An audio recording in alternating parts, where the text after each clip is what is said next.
अस्सलाम वालेकुम व्यूअर्स। आज हम भिंडी बनाने जा रहे हैं। भिंडी बनाने के लिए हमें जिन अज्जा की ज़रूरत है उसमें सबसे पहले भिंडी हमने 1 किलो लेके उसे साफ़ कर लिया है। 3 अदद हमने प्याज लिए हैं मीडियम साइज़। 10 अदद सब्ज़ मिर्च ली हैं और इन्हें बारीक काट लिया है। 3 अदद हमने बड़े टमाटर लेके इनको भी काट लिया है। नमक मिर्च और हल्दी जो है वो हमने 2 टेबलस्पून मिर्च लिया है और 1 टीस्पून हमने हल्दी ली है। आप अपने टेस्ट के मुताबिक ले सकते हैं, जैसे आप पसंद करें उस हिसाब से आप इस्तेमाल कर सकते हैं। नमक हमने 1 टेबलस्पून लिया है। तो हम सबसे पहले तेल डालेंगे फ्राई करने के लिए। बिस्मिल्लाहिर्रहमानिर्रहीम। तेल हम डालेंगे जिसमें हमारी भिंडियाँ सारी अच्छी तरह से फ्राई हो जाए, और अगर तेल बच जाता है तो हम उसको बाद में जब मसाला बनाएंगे भिंडी का तो उसमें हम इस्तेमाल कर लेंगे। तो भिंडी इसमें शुरू डालते हैं और इसको फ्राई कर लेते हैं।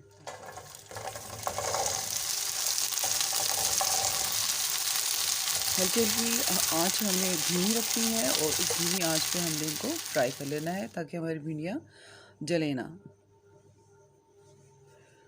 और भिंडियों को जब आप काटेंगे तो पहले आप धो लें इसे और ड्राई कर लें। अगर ये भिंडियाँ गीली होंगी तो ये आपको पता है कि ये लेसदार हो जाती हैं और वो फिर उसमें खूबसूरती नहीं रहती, वो पकाना मुश्किल हो जाता है और वो टूट भी जाती हैं क्योंकि वो गल जाती हैं। इनमें पानी होता है और पानी की मौजूदगी में वो ज़्यादा गल जाती हैं। तो कोशिश हमने ये करनी है कि हमारी भिंडियाँ जो हैं वो साबुत रहें और उनमें से बीज भी बाहर ना निकले पाएँ। फ्राई करने का मकसद ये है और उसका कलर भी बिल्कुल ग्रीन रहेगा, जो देखने में भी अच्छा लगेगा और खाने में भी बहुत टेस्ट देगा। तो इसे हम इस हद तक फ्राई करेंगे कि इसका रंग जो है वो मुतासिर ना हो। ये फ्राई हो गई हैं तो हम इसे बर्तन में निकाल लेते हैं और जो ऑयल है वो हम उसको बचा लेंगे। हम ऑयल को एक साइड पे करके भिंडी सारी निकाल लेंगे। अब ये देखें कि इनका रंग ग्रीन ही है। तो अब हम इसमें जो हमारा ऑयल है इसमें हम प्याज डाल देते हैं और प्याज को हम हल्के हल्के फ्राई करेंगे दरमियानी आंच पे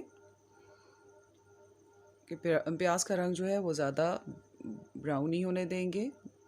बस हल्का सा इसे सौते करेंगे और फिर उसके बाद हम इसमें बाकी के इंग्रेडिएंट्स शामिल कर देंगे। सब्जियों के अंदर हमें ज़्यादा मसाले नहीं डालने चाहिए, उससे ये हैवीपन हो जाता है इनमें। और वो अगर किसी को ब्लड प्रेशर है या कोई और जिसमें गर्म चीज़ें इस्तेमाल नहीं करनी चाहिए गर्मी में, हल्की होनी चाहिए ग़िज़ा आपकी, तो उसमें ज़्यादा मसाले इस्तेमाल नहीं करने चाहिए। हमने टमाटर बीच में ऐड कर दिए हैं और टमाटर ऐड करके हम इनको नरम होने तक पकाएंगे। और साथ में सब्ज़ मिर्च जो हमने काटी थी वो भी इसमें शामिल कर देंगे। तो ये बहुत अच्छी सी कलरफुल सी हमारी भिंडियाँ बन जाएंगी और इन्हें नरम होने तक हम पकाते रहेंगे ताकि एक जगजा हो जाए। और फिर मसाला जो है बिल्कुल हमारा नमक मिर्च मसाला वगैरह भी हम इसमें ऐड कर देंगे। जो हमारा रूटीन का मसाला होता है वो ही जा रहा है इसमें। इसे ऐड करके हम ढक देंगे, चाहें तो थोड़ा सा पानी ऐड कर लें।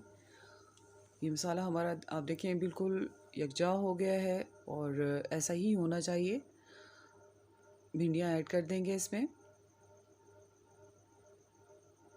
ऑयल इसमें शामिल था तो हमारा जो ऑयल हमने कम लिया है तो इस भिंडियों से जो ऑयल शामिल होगा तो ये उसकी कमी पूरी कर देगा और हमारी भिंडियाँ और मसाला जो है वो अच्छी तरह से फ्राई हो जाएंगे उसी ऑयल में।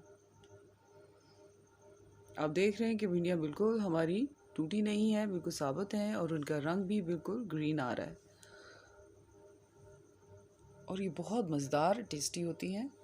थोड़ा सा आप क्यूमन सीड अगर ज़ीरा डालना चाहें तो आप डाल सकते हैं जायके के लिए, वो भी ऑप्शनल है। डालना चाहें तो डाल दें वरना ना डालें।